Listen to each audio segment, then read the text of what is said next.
proudly unveil the Alberta chapter of Techies Who Made It, celebrating inspiring tech leaders who have turned vision into transformation.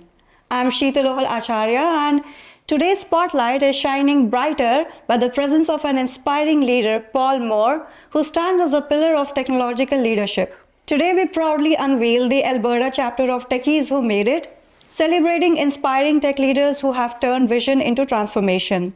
I'm Sheetal Acharya, and today's spotlight is shining brighter by the presence of an inspiring leader, Paul Moore, who stands as a pillar of technological leadership. With over 4 decades of experience in IT, his journey is a masterclass in transforming technology into legacy of innovation and impact. With over 4 decades of experience in IT, his journey is a masterclass in transforming technology into innovation and impact. His career reflects the essence of leadership, and his insights continue to inspire the next generation of leaders. Hi, Paul. Welcome to the show, and so happy to have you here today. Well, thank you, and happy to be here. Thank you.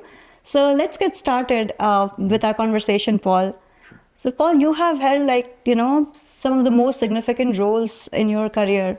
So how did you find it what's the most rewarding part of it?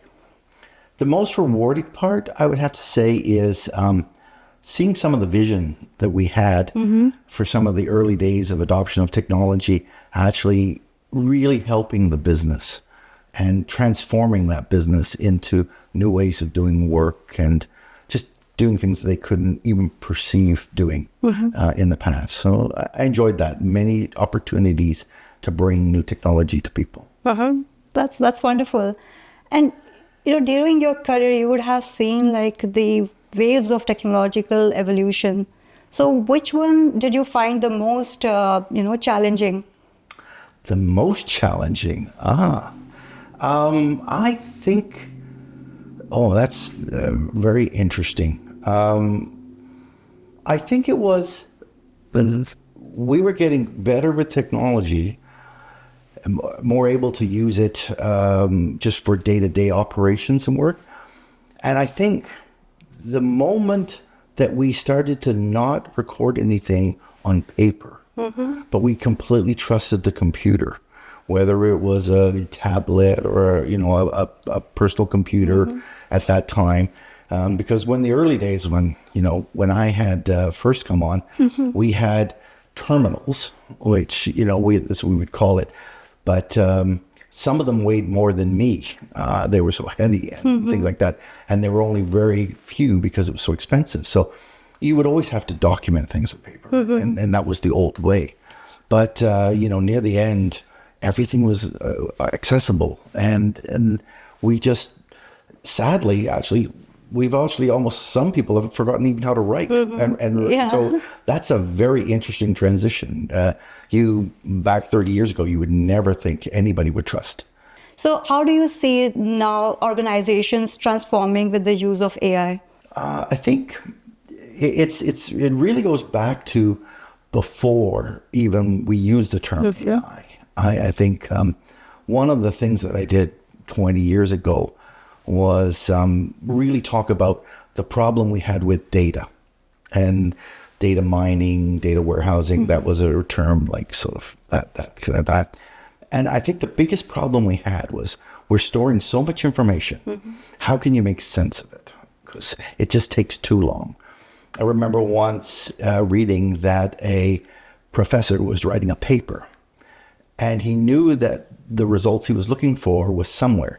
He decided it was actually easier for him to recreate the experiment than actually try to find the information.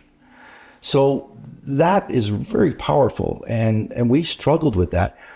I'm thrilled to see that AI is that collector who can do things faster than the human can, to consolidate that information, go out and find that and put it together. Now, it may put it together in a way that is not exactly what the person is looking for, but it's synthesizing so much that we're able to make more timely decisions and not have to recreate things to get the information.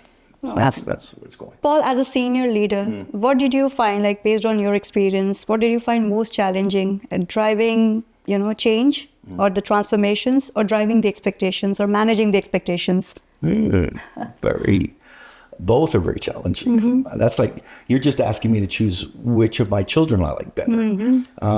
They each have different problems and different rewards. I think that driving change is probably more difficult than, setting expectations. I think you can with expectations, it is very important that people get a landscape and understanding things.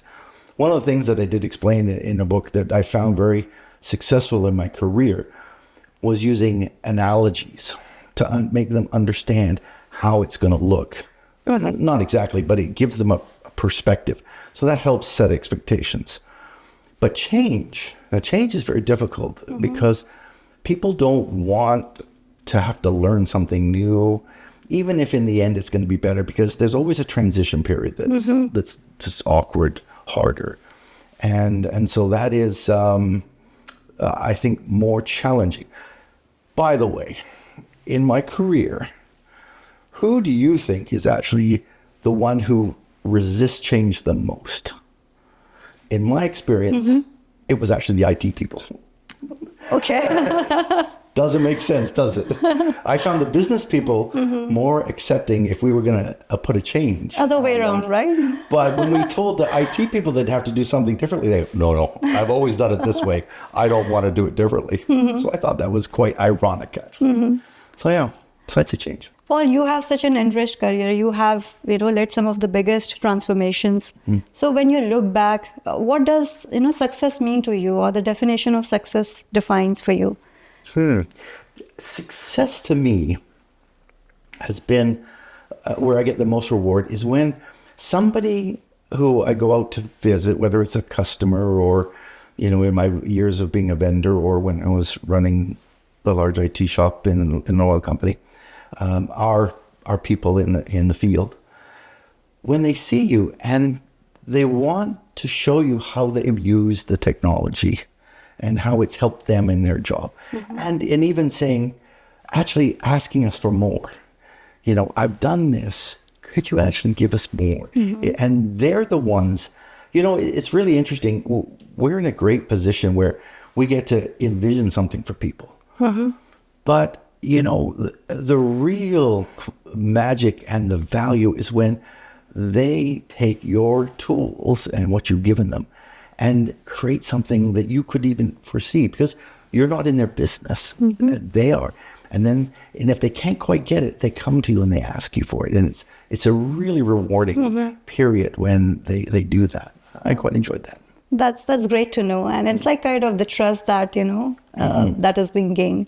Yeah. So. You will never succeed if you say, this is the way you're going to do it. And it's, I'll say a little bit of the SAP mentality. I'll probably get in trouble for that. But, there's this way and this way. Now, SAP has got a lot of configurable assets and things like that. But one always gets the feeling that it has to be done this way. And there's a natural resistance. But if you give them some fluidity, which is, I think, where the technology is going now, they get to adapt it. I mean, again, I'll just say, whoever knew that a flat-headed screwdriver, the number one use for it would be opening paint cans? Like, it was just never envisioned by the creators of that. And that's how I feel sometimes with technology. So, Paul, you have had such an enriched journey or career. So would you like to reflect back, like from where it all started and the key milestones in your career? Okay.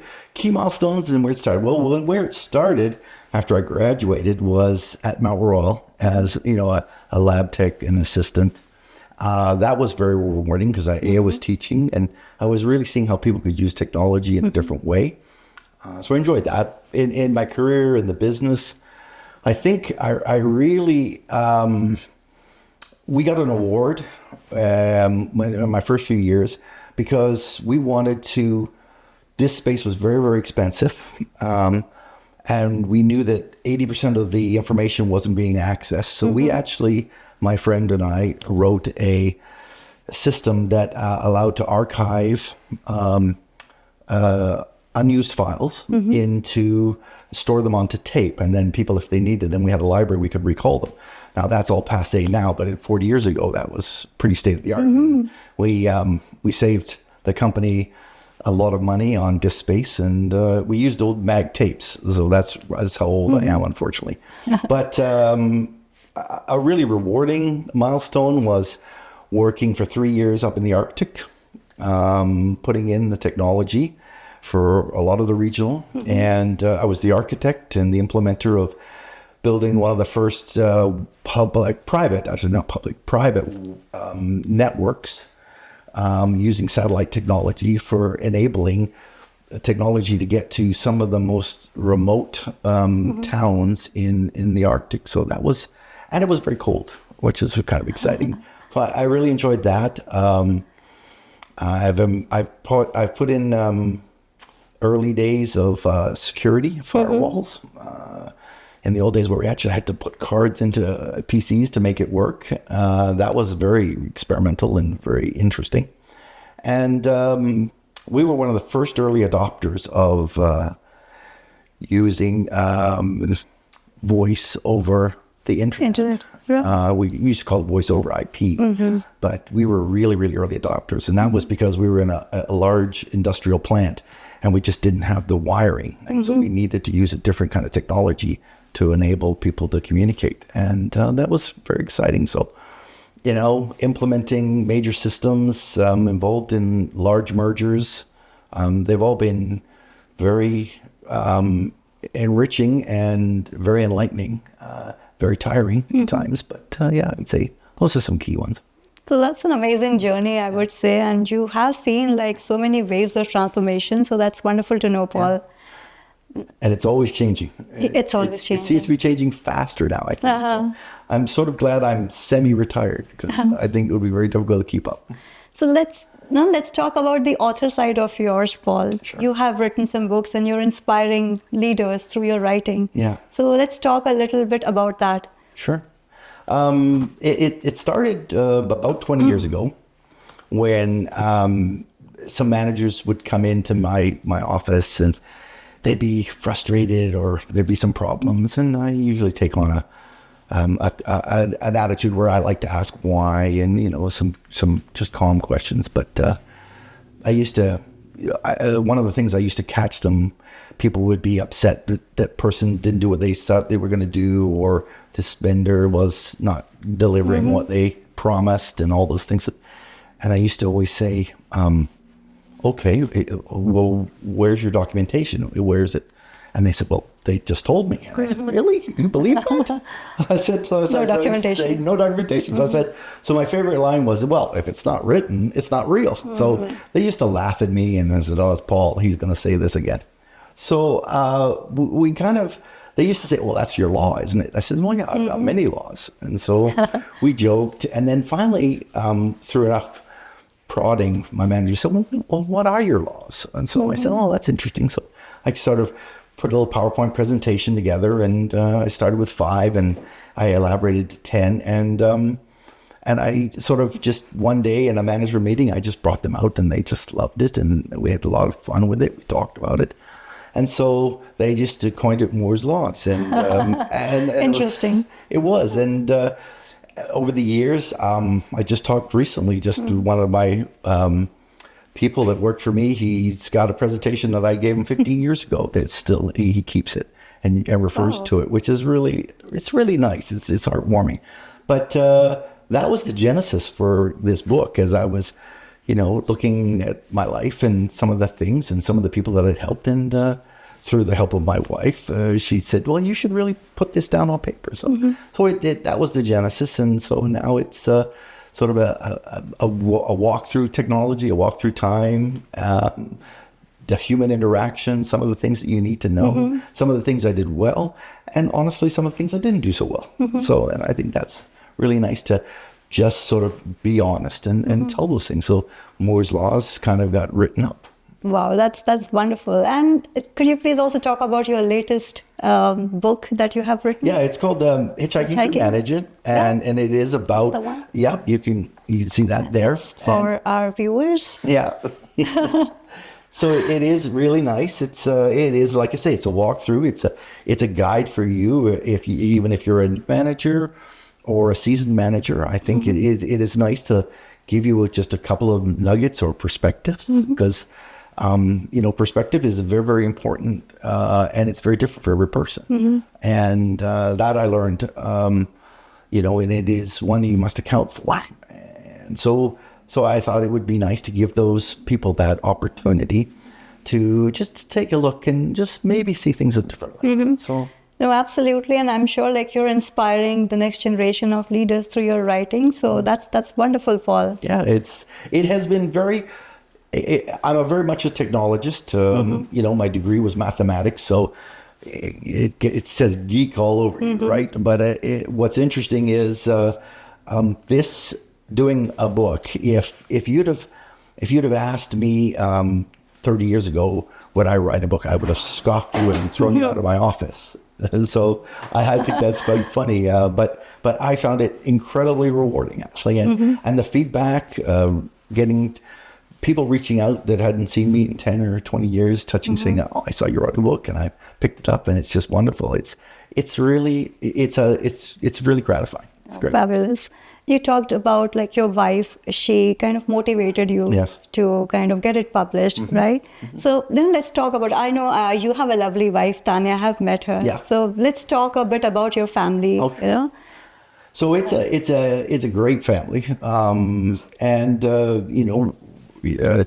It's a blend of two different cultures. I mean, she's Indian and I'm Canadian, but born in England, but we have tremendous similarities in our values, family values, and things like that. And we have 3 great kids, very, very different. As I always say, every child should come with a manual because they're very, very different. Siblings are different. Yeah, always. But everyone has got some great things, and it's really. Family is very important to me, as I say in one of my last laws. Family first, and it is what we really are here for, and they're your real bedrock and their support. And she's definitely mine, and she definitely keeps me honest. That's great to know, Paul. And offline we were talking about Indian movies, Indian culture. So have you seen any Indian movie? Oh, many, and quite like them. I'm getting better at some of my Hindi. Not great, but it is. By the way, and then I did try to do French for 3 years, and it didn't stick very well either. So unfortunately, my brain is great with a number, but not with a language. So unfortunate. But I've seen some classics, some new movies, and things like that. But if you were to ask me what my favorite one, I would always tell you 3 Idiots. So, wow. Yeah. That's one of my favorites too. Yeah, it's a great movie. And that's great to know that you have actually, watched Indian movies. So yeah that's wonderful. Yeah, there's some very good ones, there's very serious ones, some real heartfelt ones, and things that you would never even think of. I mean, a great movie that we saw a few years ago was Toilet. Actually. Yeah. And they put a byline on there, and it was some phenomenal amount, like 87%, like in the 80s. Didn't have like facilities. Right, and it just blew my mind. It was really crazy, but it's they're good movies. There's a lot of great emotion, but they teach you a lesson, and that's what I really like about them. So, Paul, talking about Alberta or Calgary, right? How do you see the tech sector evolving in past couple of years as compared to the major ones like Vancouver and Toronto? Okay.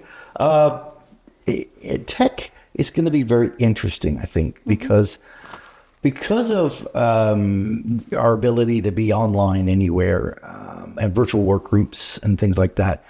I think it is less important about where people are.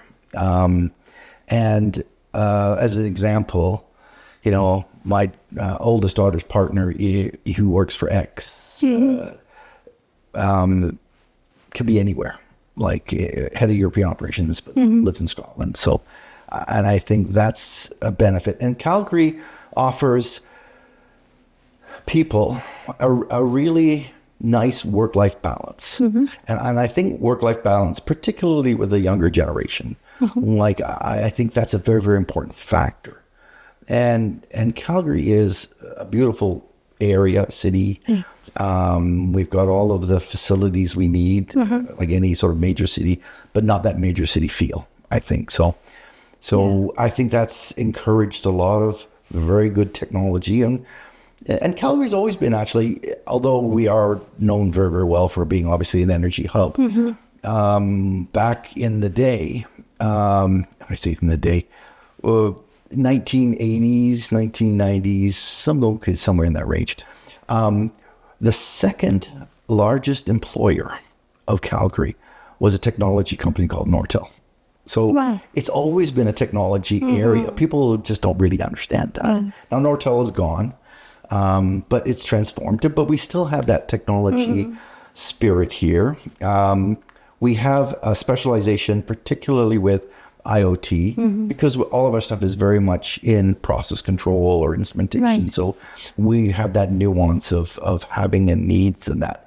But it doesn't limit us to those kinds of things. And there's been a lot of upstarts who have started here, and I think that's great. So I think the future is very bright because we're in a nice location.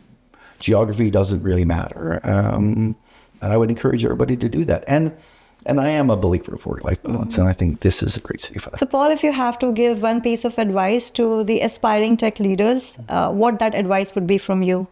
Okay, let's think about that. I think being sincere, giving them confidence, and I'll have to think about that a little bit more in my head here. Don't be afraid to take chances. I think I'm the biggest thing I'm concerned about in today's society is that we are scared to do things, take a chance, Change, and maybe have it wrong. We seem to be on a path where everything has to be perfect, and I don't know why, but I think you have to be more right than wrong, obviously. But we don't learn unless we sometimes fail, I think. And so as a manager, you have to be bold. You have to be willing to take those chances, have some faith in the people, and let them make the mistakes without, chastising them or because they'll never come back with another opportunity or something innovative. You have to be there to give them guidance, but you have to be support as well. So a good manager is not only a leader, but they're a coach, and they're a mentor, and they're a cheerleader. And so you have to be all those things for people. And like I said, let them grow, and don't be afraid to let people hurt themselves or fail once in a while. I think they will appreciate that. That's a very deep insight and a wonderful piece of advice, Paul. Thank you. So now we are almost, coming to end of our wonderful conversation. You have shared great insights with us. Now at the end, we have a section called as the rapid fire round. Oh, rapid fire. Yeah. And as we... Oh, sorry. That's the wrong answer. That's not the question. Oh, I should say 42. Everybody out there should get that. 42. Okay. So are you ready? I'm sure you are. Ready. Okay, the first question. One leadership law you wish every tech leader would follow? Management by wandering around. Okay. Technology first or people first? People first. Nice. The most underrated skill in IT leadership? Communication. You must communicate and not disseminate. That's another rule. Communication is the successful transmission of a thought or an idea, of which in our society, only 2% of what we think and what we say is actually heard correctly. That's a very well laid out definition. I try. No, that was great. One tech trend you would bet the next decade on? Ooh. But you've stumped me on a little bit. It's hard to bet on anything. I think, animation. Technology, there seems to be a desire with the world for things like TikTok and people videoing. And I think with AI and some of those things, I think people will be able to literally create their own small skits and creations. I think that's going to be an explosion in the market. That's an interesting answer. Thanks. A book, other than the one that you wrote, every leader should read. The HP Way. It was written by it was Bill Hewell and Dave Packard. Bill Hewell was a technologist. Dave Packard was the manager, and he was the communicator. And he wrote a book about the HP Way. It's a wonderful book, and he was truly a superstar in the world, not only of technology, but just of how to motivate and manage people. Your biggest wow leadership moment in your 40-year career? Okay, so I'm going to give you something that's a little different, just for fun. Okay. So the wow moment for me as a leader was when I was in university, and I was, a little secret, I was actually a professional figure skater. So, and I got to do a carnival ice show, and it was for me for making money. But I did this New York number, and the girls were all in top hat and tails and things like that. And I envisioned, this moment, and the girls were so excited, and we went on and they did it. And the crowd just loved it, and people saw it, and that was just a wow moment. They really did it so well. So I didn't give you anything on technology, but I remember that so well. It was so cool. Wonderful, down the memory lane. Yeah, it was good. That's wonderful. And the last question, if you have a superpower today, what would you choose for? Yeah, I don't want to say I want to, control their minds. But an ability to give them a sense of confidence and ease. Adaptability. That change is okay. That I think the world needs to not be as afraid of change. That's a great thought. Yeah, so I'd like that. That's wonderful. And you played really well, Paul. Thank you so much for being on our show and sharing such wonderful insights with us. Thank you so much. And we wish you good luck for your future ventures. Thank you very much. And I've enjoyed this tremendously.